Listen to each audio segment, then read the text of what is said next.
All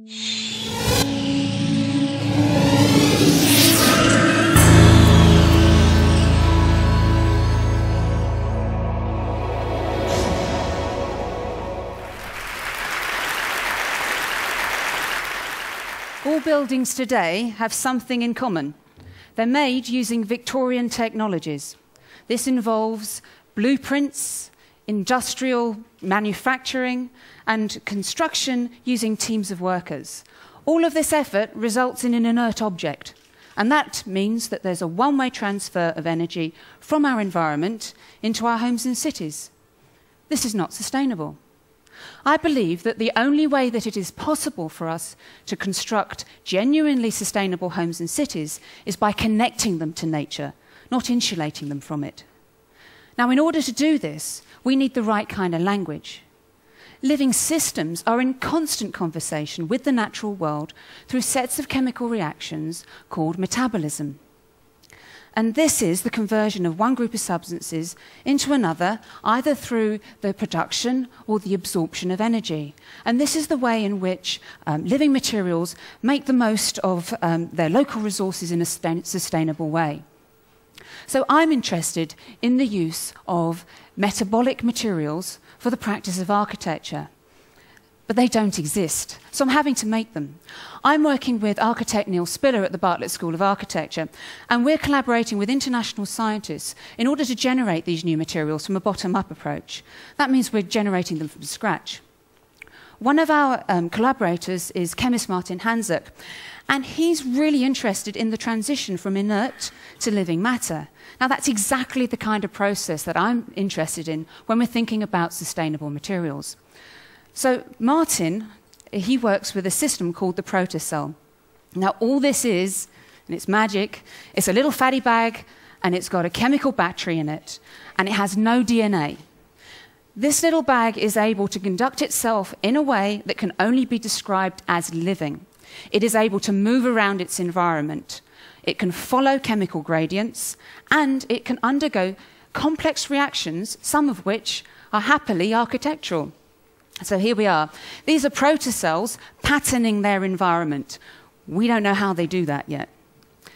Here, this is a protocell, and it's vigorously shedding this skin. Now, this looks like a chemical kind of birth. This is a violent process. Here, we've got a protocell to extract carbon dioxide out of the atmosphere and turn it into carbonate. And that's the shell around that globular fat. They're quite brittle, so you've only got a part one there.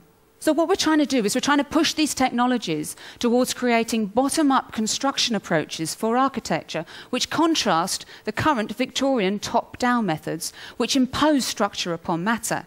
That can't be energetically sensible.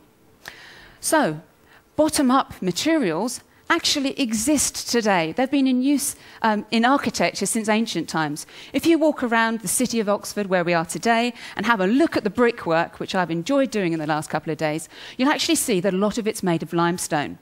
And if you look even closer, you'll see in that limestone there are little shells and little skeletons that are piled upon each other, and then they're fossilized over millions of years. Now, a block of limestone in itself isn't particularly that interesting. It looks beautiful. But imagine what the properties of this limestone block might be if the surfaces were actually in conversation with the atmosphere. Maybe they could extract carbon dioxide. Would it give this block of limestone new properties? Well, most likely it would. It might be able to grow, it might be able to self-repair, and even respond to dramatic changes in the immediate environment.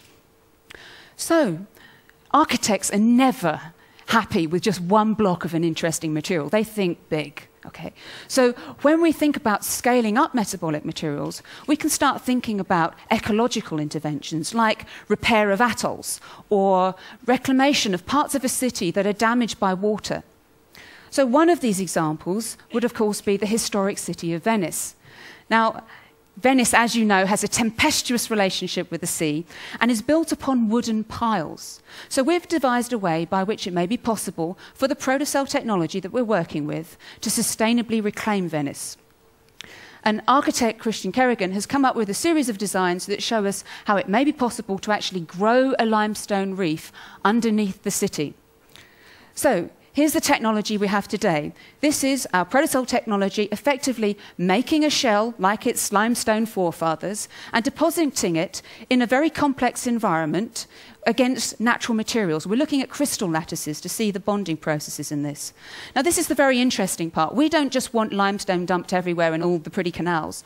What we need it to do is to be creatively crafted around the wooden piles.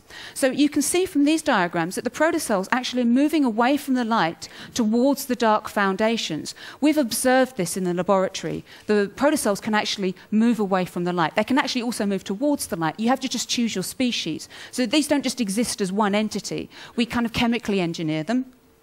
And so here the protocells are depositing their limestone very specifically around the foundations of Venice, effectively petrifying it. Now, this isn't going to happen tomorrow. It's going to take a while. It's going to take years of tuning and monitoring this technology in order for us to become ready to test it out on a case-by-case basis on the most damaged and stressed buildings within the city of Venice. But gradually, as the buildings are repaired, we will see the accretion of a limestone reef beneath the city. And accretion itself is a huge sink of carbon dioxide. Also, it will attract the local marine ecology, who will find their own ecological niches within this architecture.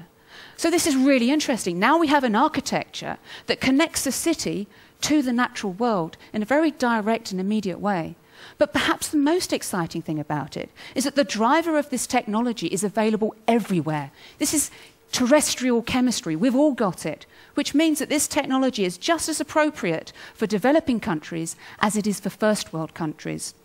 So in summary, I'm generating metabolic materials as a counterpose to Victorian technologies and building architectures from a bottom-up approach. Secondly, these metabolic materials have some of the properties of living systems, which means they can perform in similar ways. They can expect to have a lot of forms and functions within the practice of architecture.